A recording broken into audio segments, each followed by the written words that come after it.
Olá, caríssimos alunos, tudo bem com vocês? Direito Penal 4. Então, queridos, ainda dentro dos crimes contra a administração pública, hoje nós vamos falar do artigo 334-A do Código Penal, que é o crime de contrabando. Código Penal na mão, vamos ver a redação deste dispositivo. Vamos lá? Artigo 334. Importar ou exportar mercadoria proibida. Pena: reclusão de 2 a 5 anos. No parágrafo 1º, nós temos as formas equiparadas a contrabando. Então, temos lá: incorre na mesma pena quem, inciso 1, pratica fato assimilado em lei especial a contrabando. Inciso 2, importa ou exporta clandestinamente mercadoria que dependa de registro, análise ou autorização do poder público competente. 3. Reinsere no território nacional mercadoria brasileira destinada à exportação. 4. Vende, expõe à venda, mantém em depósito ou, de qualquer forma, utiliza em proveito próprio ou alheio, no exercício de atividade comercial ou industrial, mercadoria proibida pela lei brasileira. Então, já perceberam que é um crime de ação múltipla, né? O inciso 4. Temos lá o inciso 5. Adquire, recebe ou oculta, em proveito próprio ou alheio, no exercício de atividade comercial ou industrial, mercadoria proibida pela lei brasileira. Mais um crime de ação múltipla. Então, caríssimos, continuando aqui, no parágrafo 2º, nós temos a equiparação à atividade comercial. Então, é dito o seguinte: equipara-se as atividades comerciais para efeitos deste artigo qualquer forma de comércio irregular ou clandestino de mercadorias estrangeiras, inclusive o exercido em residências.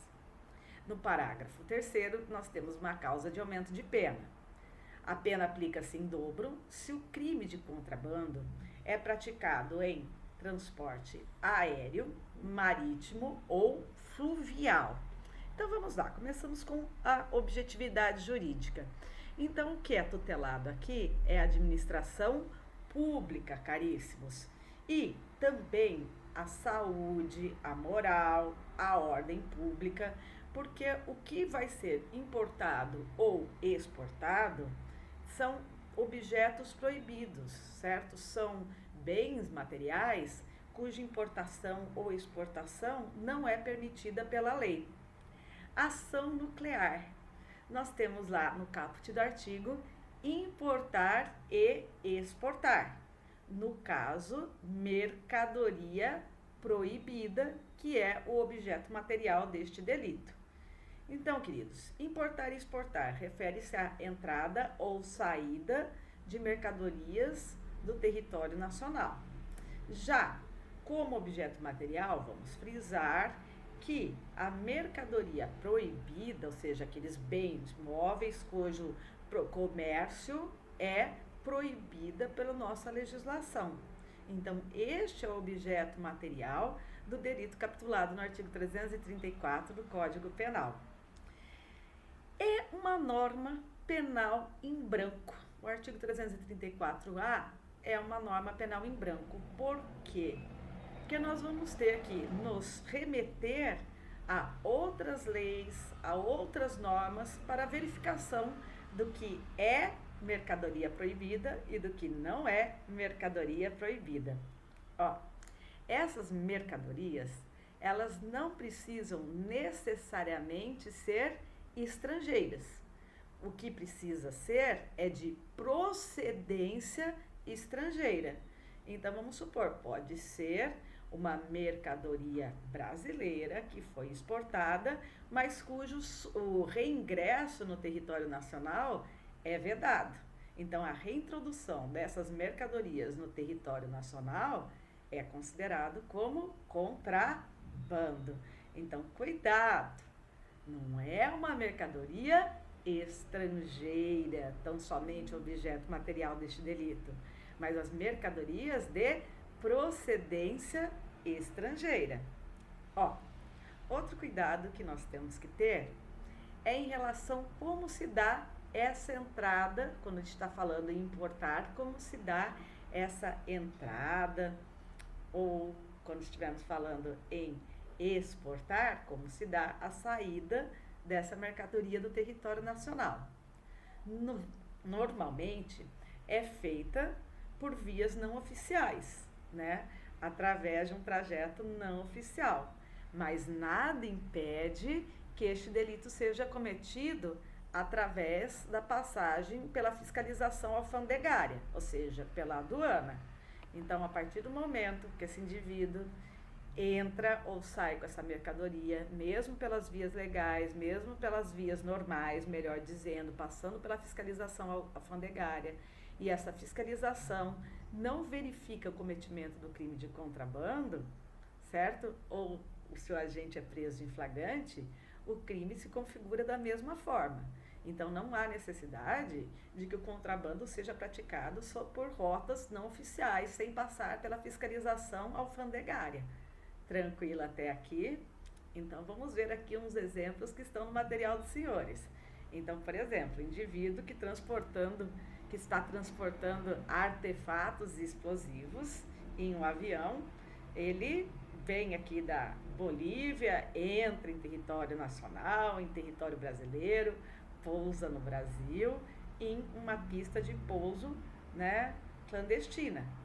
Então, nós vamos ter a configuração também do crime de contrabando. Então, a mesma coisa acontece, né, quando o indivíduo, vindo ali do Paraguai, né, ele vem trazendo explosivos no seu veículo, né, para fins de contrabando, ele transpõe as fronteiras nacionais, o crime de contrabando igualmente já resta caracterizado. Trata-se de um crime comum, então, quando sujeito ativo, qualquer pessoa pode cometê-lo, certo? Agora, cuidado. Logo em seguida, nós vamos estudar, na próxima aula, nós vamos estudar o crime capitulado no artigo 318 do Código Penal. Porque tem a situação no artigo 318, que é a facilitação do crime de contrabando ou do crime de descaminho, em que o funcionário público, ele é responsável por essa fiscalização aduaneira, né, a fiscalização alfandegária, e ele facilita a prática do contrabando, facilita a prática do descaminho.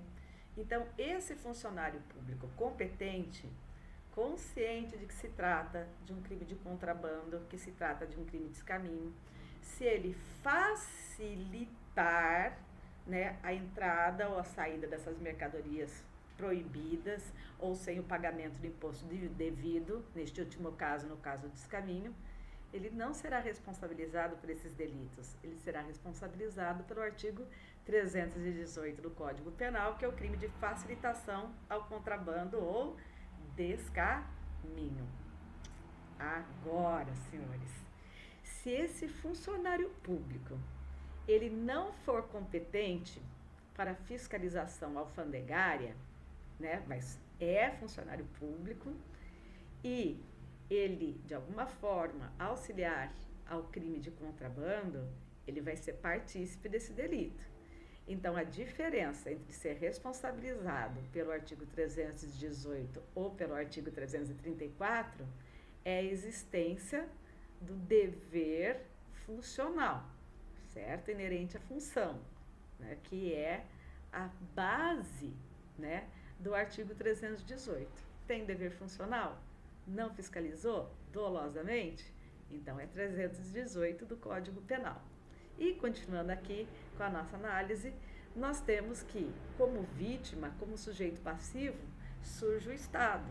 É um crime contra a administração pública, porque existe o interesse do Estado em impedir que essas mercadorias proibidas saiam do território nacional ou que adentrem o território nacional, dado que existe uma ofensa, né, a possibilidade de ofensa, além do Estado, ainda existe possibilidade de bens jurídicos como saúde, moral, ordem pública também serem igualmente afetados. Trata-se de um crime doloso, certo? Mas se o agente se equivocar, se enganar, cometer um erro sobre essas mercadorias proibidas, ou seja, a mercadoria é proibida de entrar ou sair do país, mas ele acredita que é permitido. Aí, neste caso, essa pessoa estará incidindo em erro de tipo presente no artigo 20 do Código Penal. Ó, temos duas maneiras em relação à consumação, temos duas maneiras de caracterização deste crime. Na primeira, o indivíduo ele está entrando pelas vias regulares, certo? Então, o crime se consuma quando ele transpõe as barreiras de fiscalização alfandegária. Então, o agente ultrapassou aquela zona fiscal, o crime resta como consumado, o crime se consumou. Já no segundo caso, o indivíduo ele usa de rotas não oficiais, ou seja, sem passar pela fiscalização alfandegária, né, outras rotas, os de meios escusos para entrar ou sair do território nacional.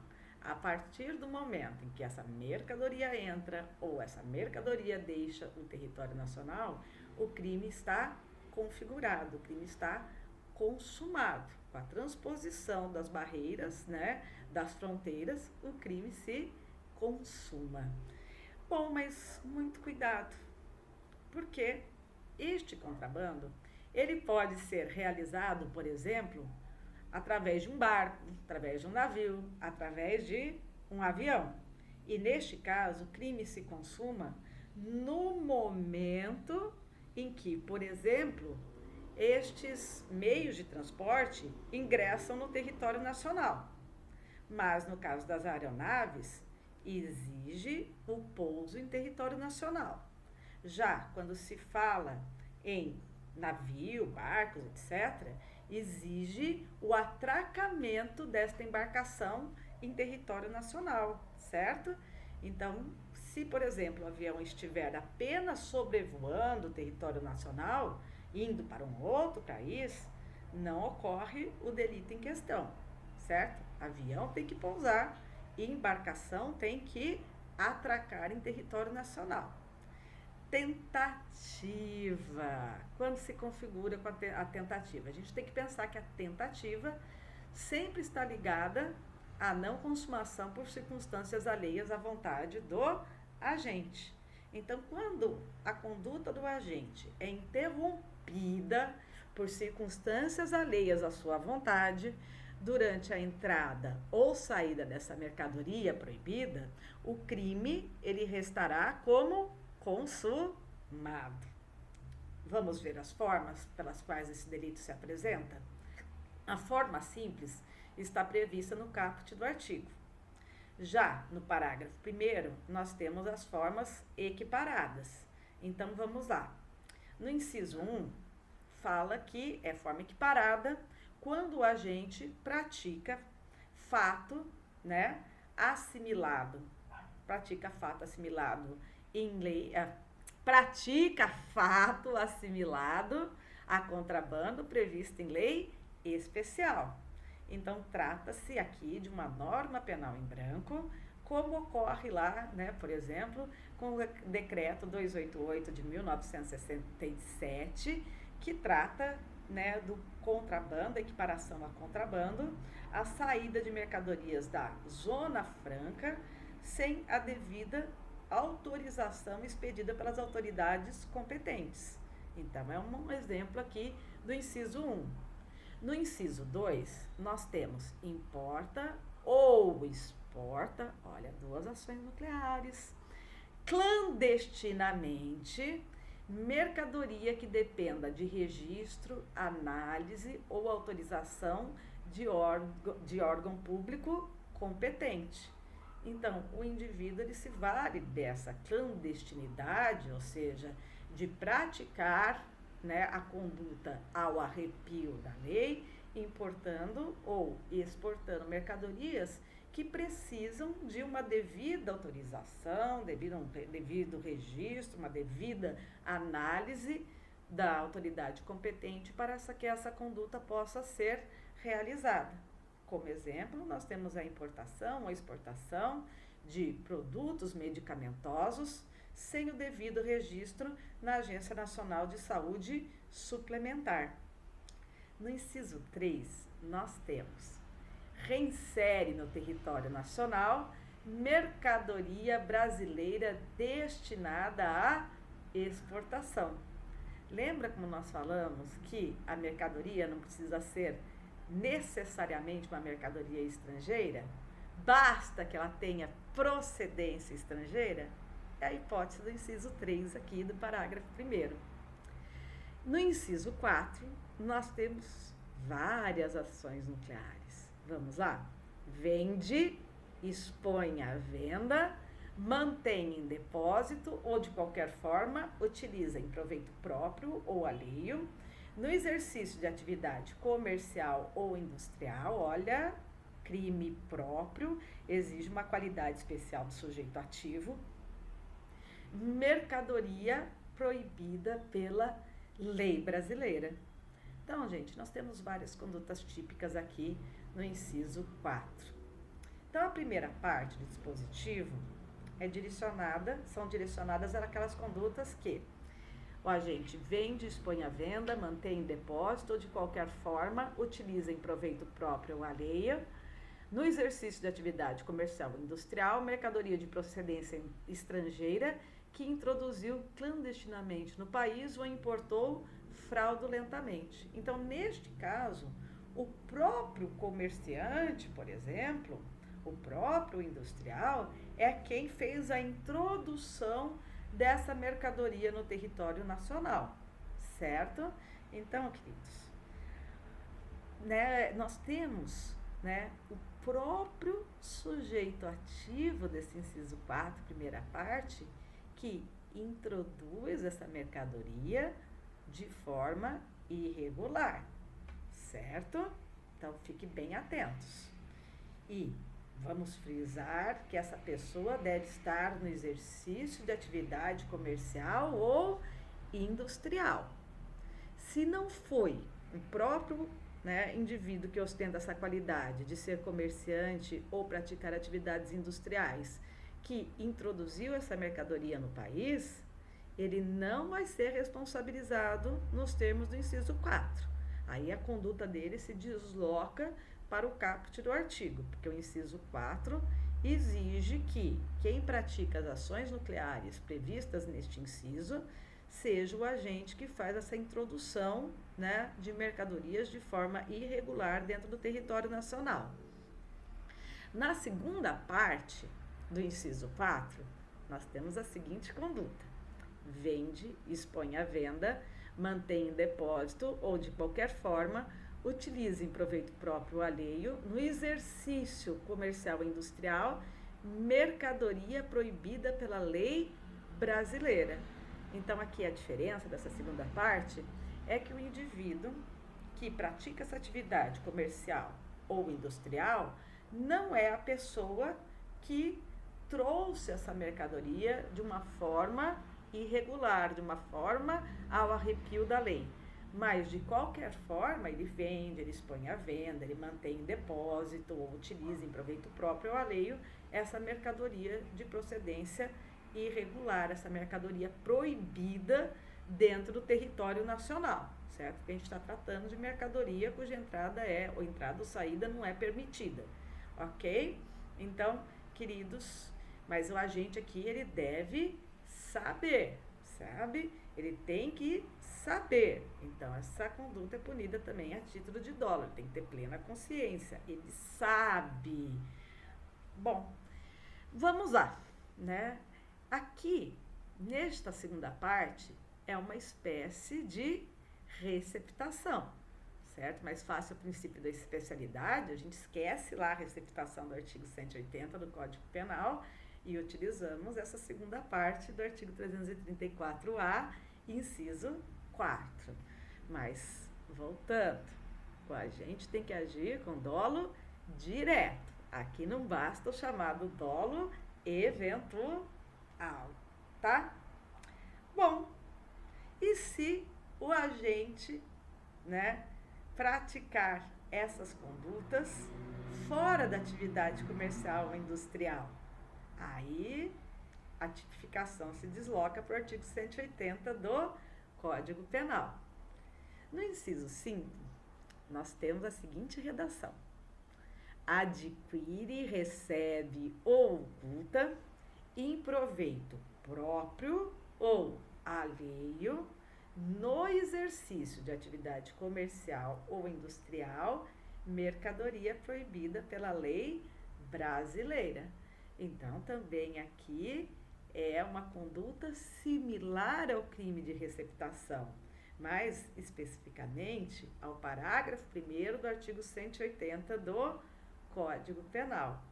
Mas, face ao princípio da especialidade, a tipificação não será feita no artigo 180. A tipificação será feita no artigo 334, parágrafo 1º, inciso 5 do Código Penal, tá?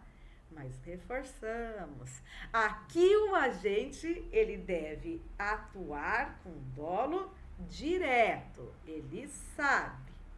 Se o indivíduo agir na dúvida, chamado dolo eventual, o 334, parágrafo 1º, inciso 5, não se configura. Se o agente agir culposamente, a tipificação da conduta deste agente é deslocada para o artigo 180, parágrafo 3º do Código Penal. E cuidado quando se fala em proveito próprio ou alheio, porque neste caso nós estamos nos referindo ao que tecnicamente chamamos de elemento subjetivo do tipo penal. No parágrafo 2º, nós temos uma equiparação à atividade comercial.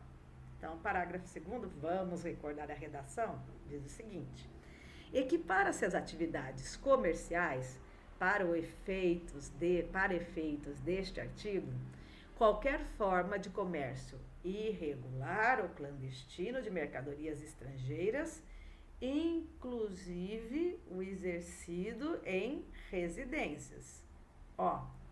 Esse tipo penal, ele exige a reiteração de comportamentos. Então, é uma equiparação que exige a habitualidade na conduta do agente. O agente tem que, de forma regular, de forma habitual, praticar essa conduta. Tranquilo? No parágrafo 3º, nós temos uma causa de aumento de pena, hipótese em que a pena será aplicada em dobro. E é dito o seguinte: a pena aplica-se em dobro se o crime de contrabando ou descaminho é praticado por transporte aéreo, marítimo ou fluvial. Dada a maior dificuldade de fiscalização, justifica-se a aplicação da pena em dobro, certo? Então, esse dispositivo, ele diz respeito à entrada irregular por vias irregulares. Então, são voos clandestinos que vão pousar, por exemplo, em pistas clandestinas, são navios ou barcos, embarcações de toda sorte, que virão, do estrangeiro e navegarão por nossas águas, sejam através do mar, seja através dos rios, certo? Então, queridos, quando se trata dessa hipótese, nós não estamos falando de navios, barcos ou aeronaves que entram de forma regular, certo? Olha a observação que está aqui no material dos senhores. Os meios de transporte regulares terão a fiscalização alfandegária de forma regular. Cuidado, porque se essa mercadoria proibida consistir em drogas, nós vamos ter a utilização do artigo 33 da Lei 11.343 de 2006, que é a chamada nova Lei de Drogas. Então, aí não se tratará do contrabando do artigo 334-A do Código Penal. E sim, nós estaremos falando do artigo 33, parágrafo 1º, eita que gaguejada, artigo 33, parágrafo 1º, inciso 1 da Lei de Drogas. Haverá, né, uma causa de aumento de pena de 1/6 a 2/3, se essa mercadoria de procedência estrangeira, né, nos termos da Lei de Drogas, tá? Ou do produto apreendido, as circunstâncias do fato acentuarem, evidenciarem a transnacionalidade deste delito. É o que está previsto no artigo 40, inciso 1 da Lei de Drogas, ok? Mas voltando ao artigo 334-A, crime de contrabando, temos que é um crime de ação penal pública incondicionada. Já em relação à competência para processo e julgamento deste delito, nos valemos da súmula 151 do STJ. Vamos dar uma olhadinha na redação da súmula? Diz o seguinte: a competência para o processo e julgamento por crime de contrabando ou descaminho define-se pela prevenção do juízo federal do lugar onde houver apreensão de bens, destes bens. Certo, senhores? Então, encerramos aqui a análise do artigo 334-A do Código Penal. Não esqueçam que, havendo dúvidas, estou disponível ali no WhatsApp durante o nosso horário de aula. Certinho? Fiquem com Deus. Um grande abraço a todos. Se cuidem e cuidem com carinho dos seus. Abraços e saudades.